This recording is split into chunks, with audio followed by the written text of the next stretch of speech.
Well, hello everyone. My name's Laurie Bristow. I'm now the president of Hughes Hall, one of the bigger graduate colleges, postgraduate colleges in the University of Cambridge. But I think the reason I'm here today to talk with you is that for 32 years I was a British diplomat.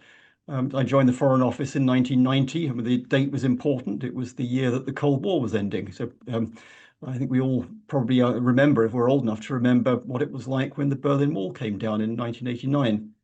And I worked for the next 32 years on pretty much the consequences of those events, the enormous transformation of Europe politically, economically, and militarily. And then I left the Foreign Office in 2022, as the full-scale invasion of Ukraine was in full flow.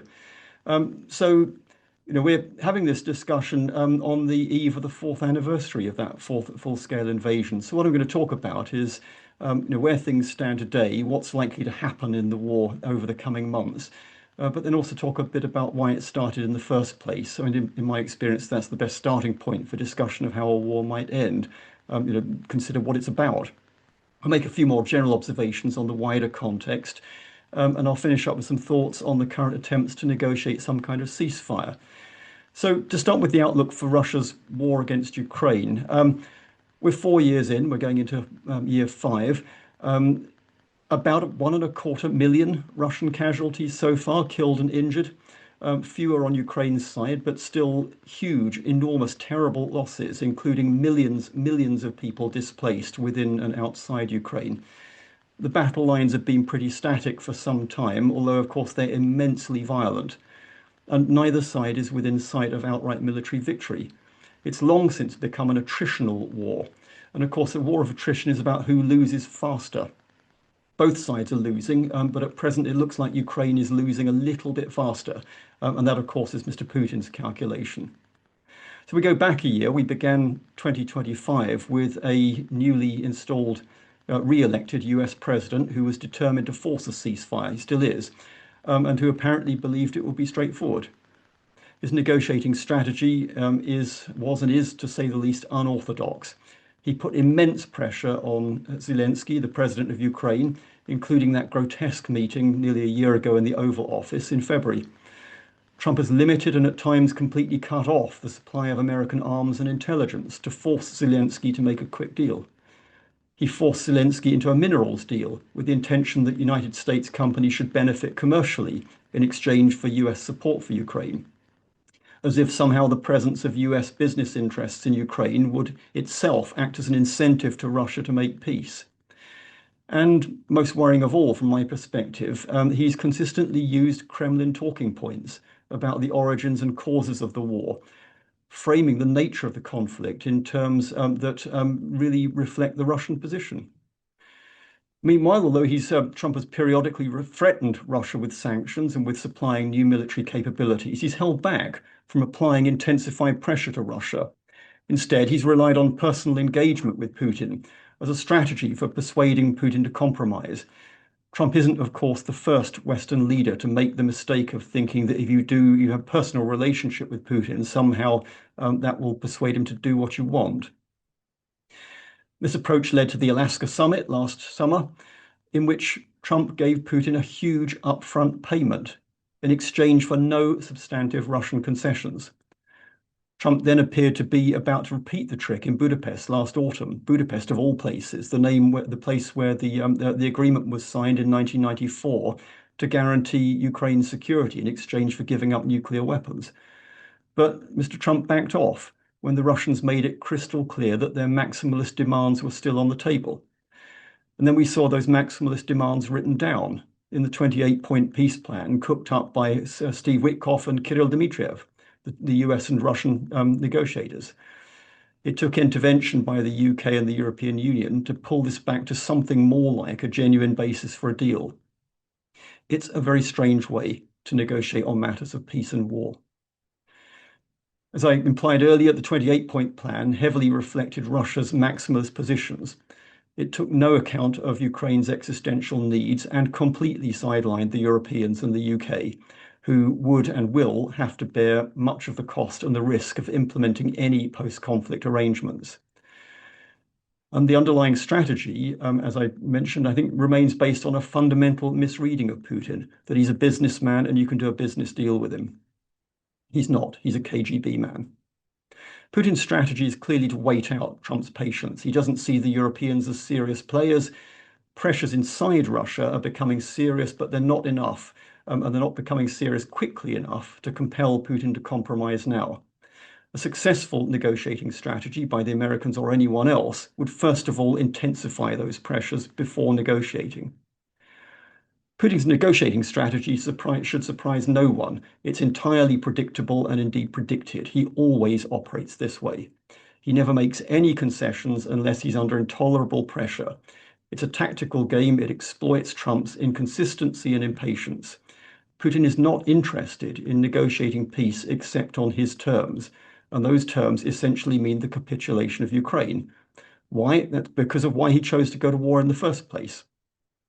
So as I mentioned at the beginning, to understand how a war might end, it's usually a good idea to step back and consider what it's about. It's not about territory. It's certainly not about the rights of Russians in Ukraine.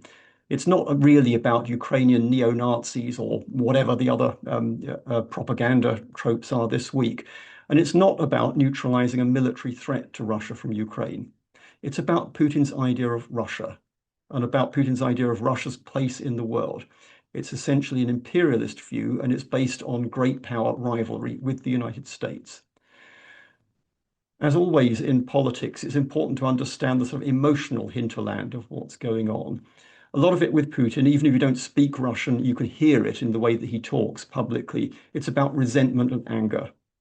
It's about resentment of what happened after 1991, including NATO expansion, which is about rolling back Russia's ability to impose its will on its neighbors. And quite simply, an independent democratic Ukraine is not compatible with Putin's idea of Russia. It's there in his essay on Russia and Ukraine, published the summer before the war began. And here's the thing, there is no evidence at all that Putin's goal or view of the world have changed or will change, even after 4 years of war. I tend to think of the war as two things. One is Russia's war of succession from the end of the Cold War, the end of the Soviet Union, alongside Ukraine's war of independence. Both are unfinished business of the end of the Cold War and the collapse of the Soviet Union. And behind this lies Russia's completely failed transition from the Soviet period to being a modern state.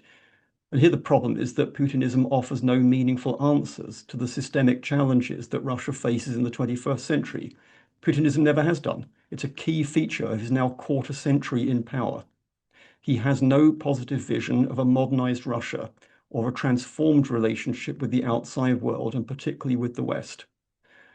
What this means, I think, is that the underlying conflict will not end until Russia changes, and that will not happen while Putin is alive.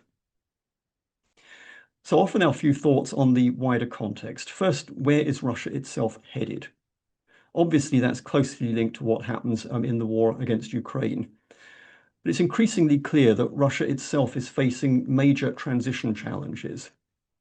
I bring out two. One is the mortgaging of Russia's economy and demographics to Putin's war. And in particular, when the time comes to unwind the war economy, that will put the economy and social stability under huge pressure. But the biggest thing of all, and I think we've been seeing this now for probably the last dozen or so years in Russia, the biggest question of all is that leadership succession. What happens when Putin dies? What happens when he leaves office? The problem here, as often in authoritarian states, is that there are really no rules other than the ones that the leader decides. And institutions, such as they are hollowed out, which means that there's no mechanism, no clear-cut, stable mechanism for managing an orderly transition of power when the time comes. And if you're not a Russia specialist, I always recommend, as a sort of rough guide to what this might look like, the film The Death of Stalin. I was in Russia, I was ambassador there when that film came out. It was banned in Russia inside a couple of days, and it was nothing to do with Stalin. Every Russian understood that this was about, the reason it was banned was because it's about what happens when Putin dies. So is there a case for optimism? I don't think there's any reason to think that the transition from Putinism will be any less traumatic or any more successful than previous Russian or even Soviet transitions. But if there is a grain of hope in here, it's back to Stalin. So after Stalin's Great Terror, in which vast numbers of Soviet citizens were repressed, many of them killed, came Khrushchev's thaw, the Ottepel. So that very, very brief period where the leadership realized that it was no longer possible after 1953 to maintain a cohesive leadership or to run the country solely on the basis of fear and repression. It didn't last, but it was good while it lasted. Second thing I'll talk about briefly is the role of China. So Russia fears China, always has done for many decades. China, for its part, under Xi Jinping, is embarrassed by Putin's decision to invade and his failure to prevail, but not so embarrassed as to change the geopolitical fundamentals. So there's still a view in some parts of Washington that Russia and China can somehow be peeled apart. This is magical thinking. It's nonsense. Putin sees the US-led West as hostile, fundamentally hostile, and the relationship with China as his main hedge against that. China wants Russia as its wingman and its resource base in its competition with the US-led West. There is no reason on earth why Xi Jinping would compel Russia to agree a ceasefire against Putin's will and against Russia's interests. So for the US and for Europe, China creates a wholly different and more complex set of policy questions than Russia. China is, of course, an emerging superpower. Russia is a failed superpower. They're two very, very different things. The systemic nature of China means that there's necessarily a balance in how we all conduct our relations with Beijing. That balance is between cooperation, competition, containment, and confrontation. So Trump's early and badly misjudged trial of strength with China over trade policy demonstrated just how much power has shifted in the relationship in China's direction. And now Trump seems to be taking a more accommodating approach towards China, alongside a pivot to focusing on the Americas. With Putin's Russia, it's much more straightforward. We're now largely beyond the scope for cooperation or competition, with the possible exception of a modicum of cooperation around strategic arms control. Our real choice, particularly for the Europeans, is whether to confront Russian revanchism or live with the consequences of our lack of will to do so. Third point I just want to touch on is the future of what is still just about called the rules-based international order. So by that, I mean the institutions, the habits of working, the rules of the road that kept the peace after 1945 to a greater or lesser degree, but were then adapted to the post-Cold War world.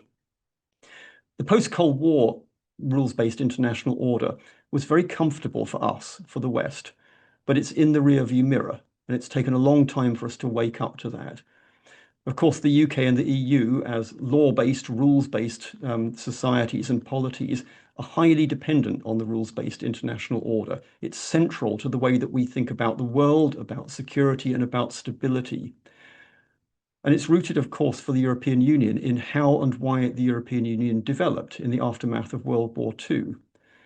Russia, China, and increasingly the United States do not have compatible views with ours of the rules-based international order. So one of the really big questions for this generation of statesmen and women and diplomats and others is how do we operate effectively in a world of weak rules and rulemaking by countries who do not share our interests or values? Fourth point, it's about the West. It's about our ability or lack of it to rally round a coherent understanding of what is at stake for the Atlantic Alliance now. And there's a really painful fact here. European security is not the biggest issue in US politics. That predates Donald Trump. Obama pivoted to Asia over 15 years ago. What is startling, though, about Trump's approach to the war in the middle of Europe is his apparent disinterest and, in some cases, contempt for his closest European allies. So there's a great big question there about what this means for the transatlantic relationship, in which my generation of diplomats took as an absolutely fundamental bedrock of pretty much everything that we did. The future of the alliance, obviously, everybody knows this, is inseparable from Europe taking its own security more seriously. More equitable burden sharing is imperative, it's urgent, and its absence is an open invitation to Putin to wedge drive. And a major question for the next few years is whether US disengagement from Europe's defense is done in a planned or a disorderly way. There's all the difference in the world between the two. But in a way, it goes further than this. The Atlantic Alliance was built around three pillars. One was political and military, one was economic, and the third, to a greater or less extent, was values. Is there now an unbridgeable values gap within and between the Western democracies? Whatever we think the answer is to that, trust in the transatlantic relationship is deteriorating every day. Yet, our options are limited. The United States' continued unmatched ability to harness technology and economic weight means that both the UK and the European Union have, for now, no viable alternative option to the United States, at least in the short term. Everyone, of course, is exploring the relationship with China. Keir Starmer's been there recently. A number of European leaders have been or are about to go, and of course, Mark Carney was there as well. But there are limits to this. And there are also limits to European strategic autonomy, while at the same time, we're facing a requirement to exercise it. So fifth, I'll develop that a little bit more and just pause for a bit on the broader effect of the erosion of trust in alliances, and particularly in a field that I worked on a lot, which is extended deterrence. So the US military and nuclear umbrella over its allies. One of the consequences of the last year is that I think it's highly likely that we're now going into a period where the arguments for nuclear proliferation for many countries outweigh those against, particularly for some of the more advanced developed middle powers. That has, of course, enormous consequences for risk management, for defense planning and resource allocation. Last, but perhaps the most important of all, and I suspect of interest to this group, is the direction and speed of change in the Western liberal democracies themselves. So we're in a period of highly unstable and very fluid politics in the United States, in the UK, and in Europe. I think we're seeing a couple of things going on. One is the death of traditional conservatism, displaced by populist nationalist movements. What we're also seeing, though, in parallel, is the inadequacy of the offer from the democratic left. None of this, of course, is Putin's doing, but it certainly works to his advantage. I was in Moscow in 2019, where he gave an absolutely crucial interview to the Financial Times, in which he stated, and I quote, "Liberalism has outlived its purpose, and become obsolete." Trump, of course, appears to agree, as do a swathe of populist nationalist leaders in the West and more widely. What we're seeing, amongst other things, is the United States voluntarily giving up the opportunity to act as the global champion of democratic values, a global champion of democratic values, dismantling USAID, dismantling soft power instruments like Radio Free Europe at exactly the time when we are in an information war with our opponents, and of course the imposition of tariffs on just about everybody, with the curious exception of Russia.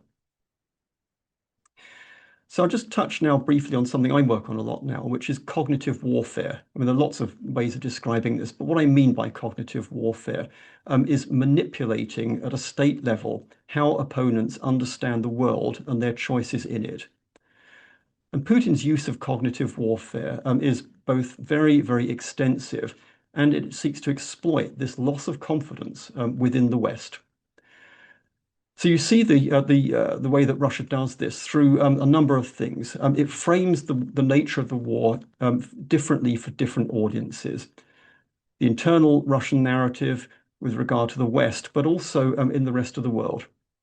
So in Russia, the narratives draw very heavily on state narratives about the causes and outcomes of the Second World War. Those are the Great Patriotic War in the former Soviet Union. And beyond that, much older narratives about Russia as a unique civilization under threat from outside. In the West, the narrative tends to be framed in terms of the fear of confrontation, particularly nuclear confrontation, and the extreme necessity of avoiding it. In the rest of the world, it's a different narrative again. It's about feeding a sense that the West is getting what it deserves for its selfishness and its double standards and its disregard of the interests of what are now known as the global majority. None of this is new, but it's very serious when it's combined with social media, particularly because of the reach and the velocity of social media, non-existent barriers to entry, and very, very weak accountability. And one of the features of how this works is it identifies, the Russians are really good at this, it identifies and works on societal fissures, breakpoints within societies. So I think, as we probably all recognize, it's maintaining broad political consensus in the liberal democracies is becoming much harder. Consent is becoming harder to achieve in our increasingly fragmented and polarized societies. Trust in institutions is weakening and it's being actively undermined from within as well as by our external opponents. Little sort of snippet for you on this. The World Economic Forum Global Risks Report in 2025 named misinformation and disinformation as the biggest global risk over the next 2 years. It falls to 5th place after environmental risk over a 10-year horizon, but it's ahead in both perspectives of state-based armed conflict. So overall, what we're looking at is a world that is highly unstable in a multifaceted transitional period driven by a wide range of factors: political, economic, technological, environmental. In the liberal democracies, this instability is reflected primarily in electoral events. In the autocracies, the biggest uncertainties are almost always around the succession. So I mentioned earlier the central importance in Russia of what happens when Putin dies. There are similar questions around other autocrats. Xi Jinping, now into his 3rd term, Erdogan in Turkey, Ali Khamenei, Iran's supreme leader since 1989. So I'll just finish up with a few words about the current negotiations, such as they are. I'd say at the outset, I think a ceasefire is both highly desirable for almost everyone and may even be achievable. When I say almost everyone, I think at the moment, who isn't included in almost everyone, of course, is Vladimir Putin. What Putin wants is not a ceasefire, but something that amounts to a capitulation. He thinks that time pressure is working on his side, both in terms of the path of the war in Ukraine, the pressures inside Ukraine, but also, of course, in the US. Mr. Trump has got the midterm elections coming up later this year. He badly needs a quick win. So in terms of what a ceasefire might involve, I mean, the elements of a ceasefire are by now very, very well known. They have been for several years and they won't change. I think it comes down to a number of things. So first of all, a necessary condition for a genuine ceasefire is to convince Putin that his position will inevitably worsen unless he agrees and implements a ceasefire, and that his position will worsen further the longer he delays. Territory will obviously be a key element of a ceasefire negotiation, and there may be a territorial price to pay for a ceasefire. But land for peace will not bring peace with Mr. Putin. It may even make things worse if it sets the conditions for a renewed Russian attack, which will certainly come unless Mr. Putin is deterred. What that means is that security guarantees are at the heart of any successful ceasefire. This isn't about getting Russia or anyone else to make binding promises. It's about creating facts that will deter Russia from attacking in future. And obviously, there is no parallel universe in which Mr. Putin will agree to measures intended to constrain his freedom of action. What that means in turn is that there's a very, very difficult question about the nature of any forces deployed in or even near Ukraine. Are they there to observe, or are they there to enforce a ceasefire in circumstances where Russia breaches it, bringing Russia and NATO or NATO member forces into the prospect of direct military conflict? Beyond that, Russia has a range of political objectives, some of which are not realistically negotiable. They were all set out in the draft treaties that Mr. Putin put in front of the United States right at the beginning of 2022, just before the invasion. They include regime change in Ukraine. Obviously, Mr. Putin wants at least a friendly regime, preferably a Russian-run regime. They include binding commitments to close NATO's open door policy, ambitions to reconfigure the post-Cold War security architecture in Europe to Russia's advantage, decoupling the United States from Europe's security. Some of these were put forward, as I said, in 2022. Some have a much longer history. They were previously codified in many instances in Dmitry Medvedev's proposed European Security Treaty in 2008, when I was in Moscow on a previous tour. Another question, of course, is money. The reparations bill for Ukraine is absolutely gigantic. Depending on what you count and who's counting, it's already in the late hundreds of billions of dollars. The only defensible outcome is that Russia pays.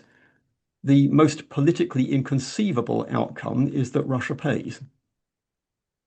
Sanctions and economic cooperation, any unwinding of sanctions should be conditional and reversible to incentivize Russian compliance over both the short and the longer term.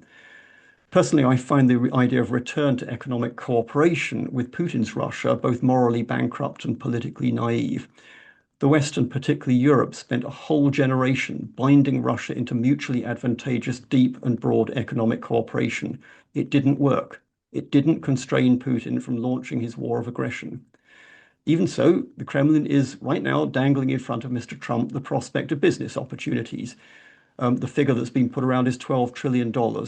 That's about 5 to 6 times the size of the entire Russian economy. If you're into the depths of how a ceasefire agreement works, sequencing is important. A ceasefire, particularly with Mr. Putin, is never the end of the conflict. It quite often doesn't even involve the ceasing of fire. It just takes the conflict into a different phase. And it's in some respects the beginning of the next negotiation. So one of the key disagreements that is still completely unresolved is whether it's a ceasefire first, underlying issues later, or does there have to be a fully developed peace agreement before there's a ceasefire? And in doing this kind of thing, I mean, sometimes ambiguity can be helpful in diplomacy. This is not one of those times. When you're dealing with the Kremlin, ambiguity and lack of precision are not your friends. They will be used against you. Timescale is always important in any negotiation. Trump is thinking in very short time frames.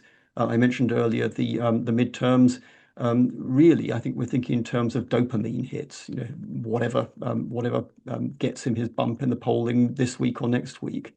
Putin is probably thinking into next year and about how to get an advantageous deal before a deteriorating economy really begins to bite and limit his options quite seriously.